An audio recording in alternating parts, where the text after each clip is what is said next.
யார் வந்து அதிகமாக சீட் கொடுக்குறாங்களோ, ஆட்சியில் பங்கு கொடுக்க போகிறாங்களோ. ஏன்னா இது வரைக்கும் சென்ட்ரலில் உங்களால் நிச்சயமாக இதுக்கப்புறம் என்றைக்குமே உங்களால் சென்ட்ரலில் வந்து ஆட்சி பிடிக்க முடியாது.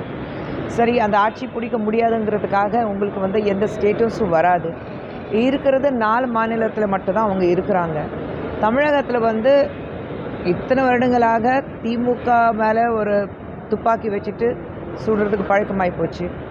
இப்போ வந்து ஒரு ரோஷம் வந்து எங்களுக்கு ஆட்சியில் பங்கு வேணும்னு கேட்டுருக்காரு. மாண்புமிகு முதலமைச்சர் அவர்கள் தர மாட்டோம், முடியாது கூட சொல்லலை, மாட்டோம் நான் சொல்லியிருக்கிறாரு. அப்போ அவங்களுக்கு ரோஷம் வரல, ரோஷமும் வராது. சூடு சொரணை ரோஷம் இது எல்லாமே காங்கிரஸ்காரங்களுக்கு கிடையாது. ஸோ யார் எங்கே எங்களுக்கு வந்து நாங்கள் கேட்குறது எங்களுக்கு கொடுக்குறாங்களோ அந்த பக்கம் போயிடுவோம். ஸோ அந்த பேச்சுவார்த்தை போயிட்டுருக்கு. அதான் நான் சொன்னேன், ஒட்டுமொத்தமாக இந்த ஒரு வாரத்துக்குள்ளே எல்லோரும் முடிவு பண்ணணும். ஒரு வாரத்தை தெரிஞ்சிடும் உங்களுக்கு காங்கிரஸ் இந்த பக்கமாக அந்த பக்கமாக. நான் சொல்வேன், உங்களுக்கு அவ்வளோ தைரியம் இருந்தால், அவ்வளோ ரோஷம் இருந்தால் தனியாக நில்லுங்களேன். ஒரு தேர்தலில் நின்றுட்டு பாருங்களேன், உங்களுக்கு இவ்வளோ ரோஷம் காட்டுறீங்க. உங்களுக்கு அந்த ஒரு சீட் ஜெயிக்கிறதுக்கு தகுதி இருக்கா? சொந்தமாக நின்று பாருங்கள், பார்ப்போம்.